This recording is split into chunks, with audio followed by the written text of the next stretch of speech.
ID ক্রিয়েটের পরে যারা user ID password হোয়াটসঅ্যাপে পাচ্ছেন তারপরে করণীয় কি বলে দিচ্ছে। উপরেরটায় ফোন নাম্বার দেবেন, পাসওয়ার্ডটা আপনার হোয়াটসঅ্যাপে আসছে, পাসওয়ার্ডটা এখানে দিয়ে দেবেন। এই যে টিক চিহ্নগুলো তিনটেতেই বক্সে টিক চিহ্নগুলো দিয়ে দেবেন। দেওয়ার পর লগ ইন করার পরে পরের প্রসেসগুলো আমি দেখিয়ে দিই। এই লগ ইন করলেন, লগ ইন করার পরে আজ যে ভিডিওটা করছি আমরা কেওয়াইসি কীভাবে করবেন, কেওয়াইসির প্রসেস কী আছে সেটা আমি দেখিয়ে দিচ্ছি। পেজটা একটু স্ক্রল করে নিচে আসুন, এখানে দেখুন কেওয়াইসির অপশান রয়েছে। কেওয়াইসিতে গেলাম, কেওয়াইসি আপডেট, এখানে ক্লিক করলাম। প্যান নাম্বারটা উপরে দেবেন।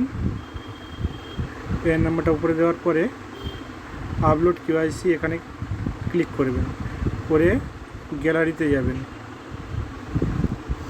যে প্যান নাম্বারটা নিজের প্যান নাম্বার আপলোড করছেন এখানে প্যান নম্বর পাবেন বা এখানে থাকবে প্যান নাম্বার উপরে যে ডকুমেন্ট নাম্বার এখানে প্যান নাম্বারটা দিয়ে দেবেন, দিয়ে আপলোড কেওয়াইসিতে এইভাবে ক্লিক করে দেবেন। এই আপলোড কেওয়াইসি এখানে করে দেবেন। এইভাবে আমরা আধার কার্ডের কাজগুলো দিয়ে দেবো। কেওয়াইসি আধার ফ্রন্ট পেজ, সামনের পেজটা দিয়ে দেবেন, আধার নম্বরটা দিয়ে দেবেন।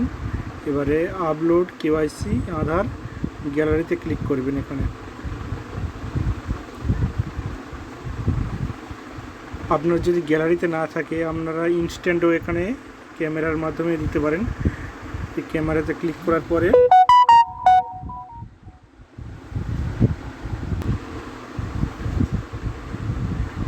ইনস্ট্যান্ট ছবি নেওয়ার পরে এই যে ক্যামেরা রয়েছে, ইনস্ট্যান্ট ছবি নিলেন। ছবি নেওয়ার পরে আপনার ওটাকে ক্রপ করে নেবেন, যেমন ডকুমেন্ট হিসাবে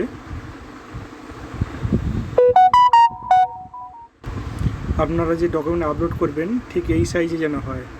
ঠিক আছে, আপনারা গ্যালারি থেকেও দিতে পারেন, এখান থেকে ক্লিক করে, কিংবা ফটো তুলে ওটা ক্রপ করে এইভাবে দিতে পারেন। আধার নম্বরটা যেটা নিচে দেওয়া থাকবে আপনার আধার, উপরে নাম্বারটা দিয়ে দেবেন, দিয়ে আপলোড কেওয়াইসি এইভাবে ক্লিক করে দেবেন। ব্যাক পেজের ক্ষেত্রেও আপনারা এখানে ক্লিক করলেন, আধারের নাম্বারটা দিলেন, আপলোড গ্যালারি যেখান থেকে দেবেন চুজ করে ফটোটা ওখানে দিয়ে দেবেন। দেওয়ার পরে আপলোড গ্যালারি এখানে করে দেবেন।